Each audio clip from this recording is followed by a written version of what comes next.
Alright guys, ini ada beberapa pertanyaan yang masuk ke Instagram saya. Cukup banyak sih, jadi saya akan membahas beberapa di antaranya yang cukup menarik ya. Jadi ini pertanyaannya benar-benar menarik sih, cukup dalam gitu.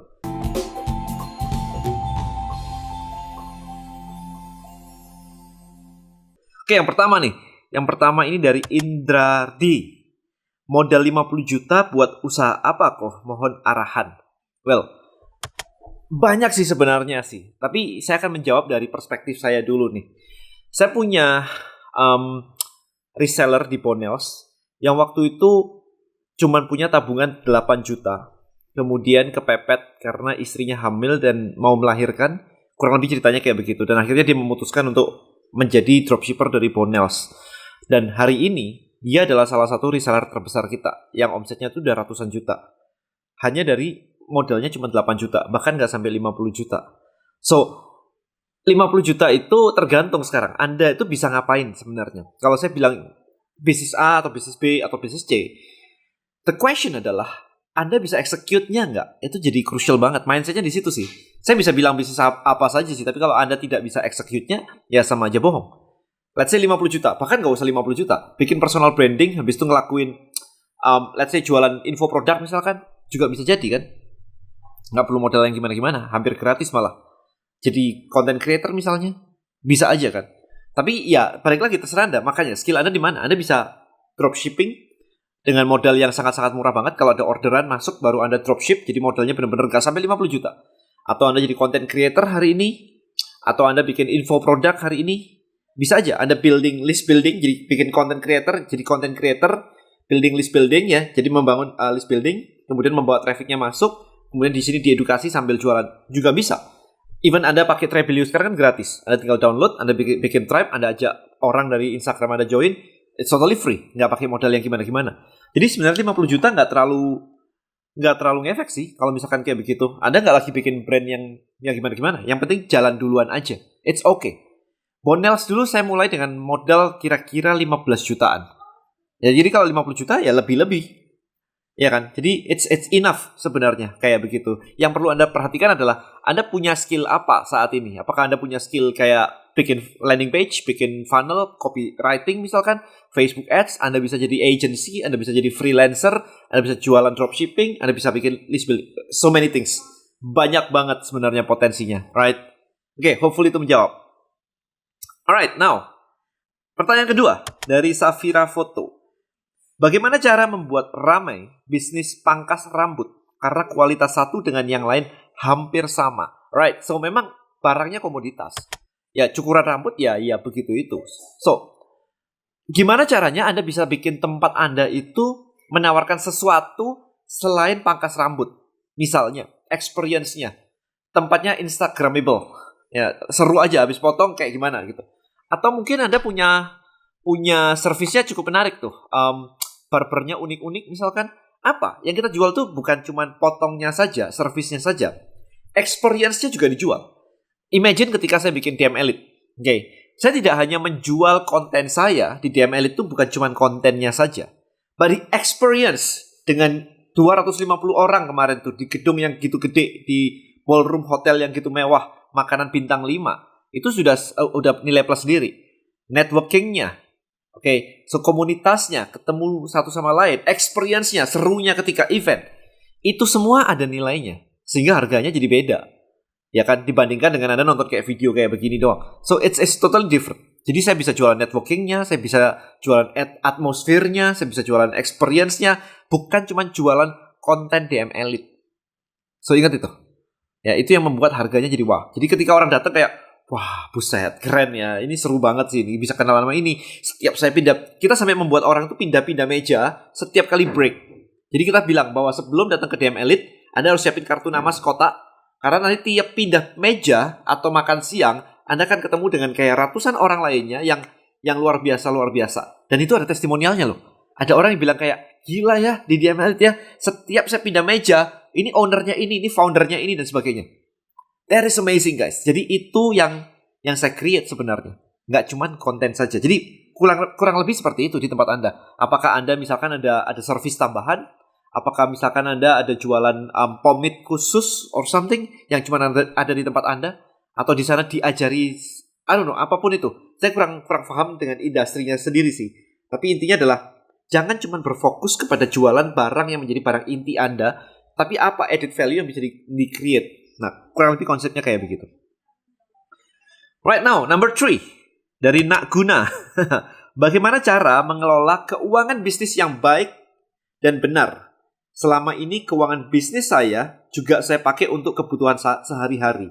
Now you know, now you understand bahwa yang Anda sebutkan sendiri tadi salah gitu. Yang Anda sebutkan sudah salah gitu. Jadi kita mulai dari fundamentalnya dulu. Dari fundamentalnya adalah kita bagi menjadi 2, yaitu bisnis, yaitu pribadi. Anda digaji. Itu cara yang benar kayak begitu. Jadi Anda dapat income itu buat bisnis, kemudian itu digaji. Ya kalau Anda memang masih kecil banget, biasanya memang di mix. Ya udahlah, saya mau bikin donat, pagi hari saya bikin donat, habis itu siang saya jajakan ke teman-teman di kantor, mereka bayar saya, masuk ke saya. Ya it's not a business, itu cuma jualan. Makanya saya selalu bilang kan, itu cuma jualan, itu cuma dagang. Bedakan antara dagang dengan bisnis. This question is good enough karena pertanyaannya adalah bagaimana cara mengelola keuangan bisnis. Right? Berarti sudah dipisah dulu dong, bisnis dan personal. Jadi personal, Anda digaji. Oke? Income bisnis ya sudah nggak dipakai. Kalau dipakai Anda harus pakai gaji Anda, nggak boleh pakai income ini. Itu cara yang benar sebenarnya. Ya of course, kalau ini bisnis ini milik Anda sendiri, Anda bisa mengeluarkan dividen. Right? Ya nggak ada masalah, tapi ini clear dulu di sini. Nah pertanyaannya adalah, ketika Anda menarik dividen, apakah company-nya akan survive? Kan nggak lucu ya kalau kita company-nya butuh duit, tapi duitnya dihabisin untuk dividen. Ini menjadi masalah nanti ke depannya. Maka dari itu ini harus dibenarin dulu. Jadi dipisahin dulu. Dari situ dulu baru kita ngomongin yang lebih dalam lagi. Dan Anda kayaknya di sini aja Anda tidak nyampe ke sini. Jadi for me the answer adalah pisahkan keuangan. Anda digaji. Nggak boleh ambil lebih daripada gaji. Kalau nggak cukup ya berarti gaji Anda nggak benar. Right? Misalnya contoh ekstrim. Anda digaji UMR. Oke. Tapi gaya hidup Anda melebihi UMR. Dan nggak cukup. Dan Anda harus ngambil lagi. Ya, itu yang nggak benar. Gaji Anda either kekecilan atau gaya hidup Anda kegedean. Kalau gaya hidup Anda kegedean, ya kecilin gaya hidupnya. Karena gaji Anda simply tidak cocok dengan gaya hidup Anda. Ya, Anda yang salah kalau misalkan kayak gitu. Tapi kalau misalnya gaji Anda itu sudah oke. Misalkan let's say kayak tadi misalkan Anda harusnya digaji 5 juta. Misalkan contoh aja, digaji 5 juta gitu. Gaya hidup Anda cukup 5 juta. Problemnya adalah company-nya nggak bisa gaji Anda 5 juta. Nah, ini ada 2 hal.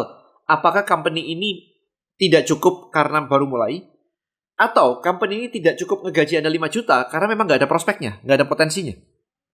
Kalau nggak ada potensinya, saya akan memilih untuk ganti bisnis. Karena percuma dijalanin terus-terusan juga nggak bakal bisa ngegaji kita. Kalau nggak bisa ngegaji kita, boro-boro ngegaji tim.